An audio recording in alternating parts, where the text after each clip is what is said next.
Russia capital మాస్కోలో ఒక assassination జరిగింది రీసెంట్గా. స్కూటర్లో బాంబ్ పెట్టారు. ఇంప్రూవైజ్డ్ ఎక్స్ప్లోజివ్ డివైస్ పెట్టి ఒక పెద్ద వ్యక్తిని రష్యాలో చంపేశారు. ఆయన రష్యా ఎన్బిసికి అధిపతి.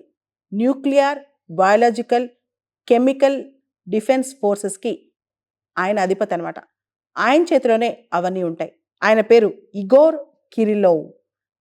ఆయన అపార్ట్మెంట్ కింద ఒక స్కూటర్లో బాంబు పెట్టారు. ఆయన నడుస్తుండగానే ఆ బాంబు పేలిపోయింది. ఆయన చనిపోయాడు అనమాట. సో ఈ అసాసినేషన్ రష్యన్ క్యాపిటల్ మాస్కోలో ఎవరు చేశారు? సోర్సెస్ ప్రకారం, అందుతున్న కథనాల ప్రకారం దీని వెనకాల ఉక్రెయిన్ హస్తం ఉంది.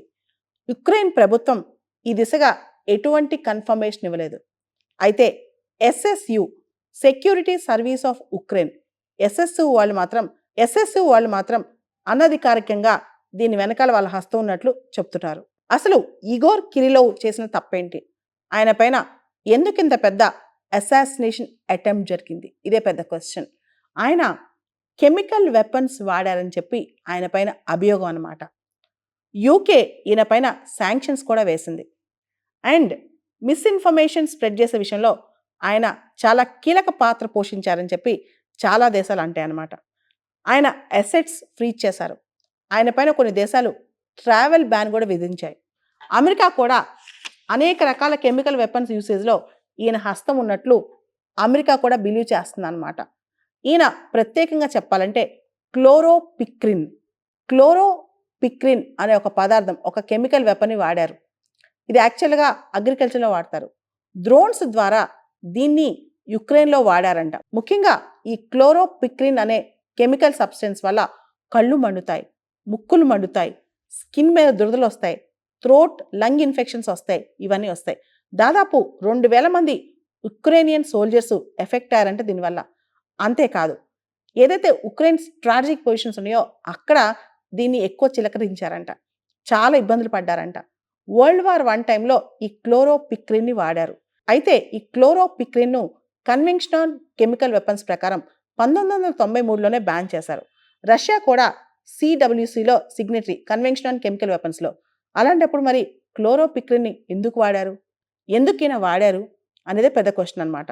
ఎక్కడైతే యుక్రేనియన్ బలగాలు దృఢంగా ఉన్నాయో, వాటి యొక్క శక్తి ఎక్కువ ఉందో అక్కడ ఈ క్లోరోపిక్రిన్ని వాడారంట.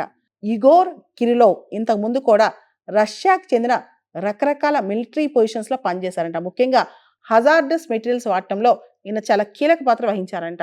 ఈయన NBC, nuclear, chemical, biological weapons గ్రూప్కి 2017లో అధ్యక్షుడయ్యాడంట. అప్పటి నుంచి కూడా విపరీతంగా ఇవి వాడుతున్నారంట. అంతేకాదు, ఈ విషయం ఎస్ఎస్యు వాళ్ళు, సెక్యూరిటీ సర్వీసెస్ ఆఫ్ ఉక్రెయిన్ వాళ్ళు గమనించి ఆయన్ని టార్గెట్ పెట్టారు, ఆయన చంపేశారనమాట. అయితే SSU, security service of Ukraine ఏం చేస్తూ ఉంటుందంటే counter intelligence activity, organised crime and terrorism, వీటికి సంబంధించి అన్ని కనిపెడుతూ ఇంటెలిజెన్స్ కలెక్ట్ చేస్తూ ఉంటుంది అనమాట. సో సోమవారం రోజున ఒక ఎలక్ట్రిక్ స్కూటర్లో ఒక బాంబు పెట్టి మరీ ఈయన చంపేశారనమాట. ఆయన అపార్ట్మెంట్ ముందుకు వచ్చి నడుస్తుంటే అక్కడి నుంచి ఆ బాంబు పేలిపోయిందంట. సో ఈ మర్డర్, ఈ అసాసినేషన్ మాస్కోలో జరిగింది. ఈ మధ్యకాలంలో Ukrainian agencies, intelligence agencies, security agencies, Ukrainian బలగాలు రష్యాలోనే హై లెవెల్ అఫీషియల్స్ని చంపేస్తున్నాయి అనమాట. ఎవరైతే high ranking officials Russian weapons, Russian defence, Russian military ఆపరేషన్స్లో కీలక పాత్ర పోషించారో వాళ్ళని అటాక్ చేసి చంపేస్తున్నారనమాట. రీసెంట్గా గమనిస్తే కనుక మిఖైల్ షాత్స్కీ అనే వ్యక్తిని 5 రోజుల క్రితం చంపేశారు. ఆయన రష్యన్ మిసైల్ సంబంధించి మోడర్నైజేషన్, ఆధునీకరణ ప్రోగ్రాంలో ఉన్నారనమాట. ముఖ్యంగా KH-59, KH-69 మిసైల్స్ సంబంధించి KH-59, KH-69 cruise missiles, Russian missiles ఈయన మోడర్నైజ్ చేస్తున్నారంట. అదేవిధంగా లాస్ట్ మంత్ నవంబర్లో రష్యాకు చెందిన ఒక నేవల్ ఆఫీసర్, ఆయన పేరు వాలరీ ట్రాన్స్కోవిస్కీ అనమాట. ఈయన్ని కారులో బాంబు పెట్టి చంపారు. ఎక్కడ? క్రిమియాలో. ఈయన చేసిన తప్పేంటంటే బ్లాక్ సీ మీద మిసైల్ అటాక్స్ చేపించారు. అందువల్ల ఈయన్ని మర్డర్ చేశారనమాట.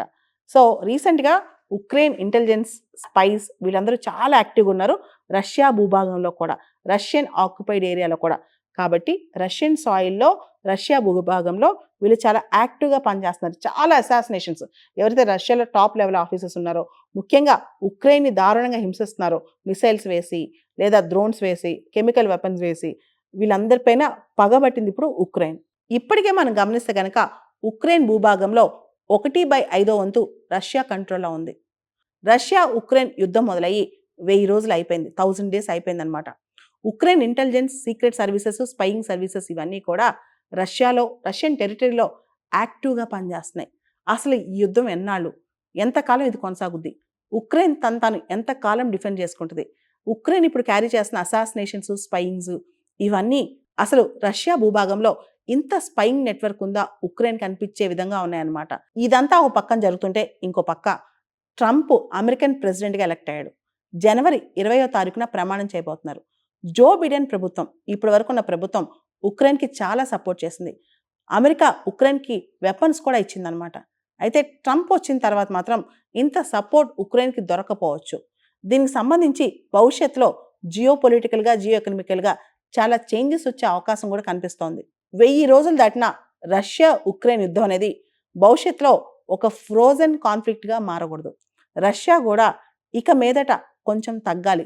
దీనికి ఒక సొల్యూషన్ అంటూ తీసుకురావాలి. లేకపోతే రేపు డొనాల్డ్ ట్రంప్ వచ్చిన తర్వాత పరిస్థితులు ఎలా మారుతాయో ఎవరికీ అర్థం కాదు. అంతర్జాతీయంగా కూడా రష్యా మీద చాలా శాంక్షన్స్ పడుతున్నాయి. అంతేకాదు ఎకనామికల్‌గా, పొలిటికల్‌గా రష్యా కూడా చాలా క్రైసిస్ ఫేస్ చేస్తుంది. ఈ సందర్భంలో ఈ యుద్ధానికి ముగింపు పలకాల్సిందే. ఫైనల్‌గా చెప్పాలంటే there is never a good war nor a bad piece. యుద్ధం వల్ల ఎప్పటికీ లాభం ఉండదు. శాంతి వల్ల ఎప్పటికైనా లాభమే. కాబట్టి యుద్ధాలు ఆపాల్సిందే.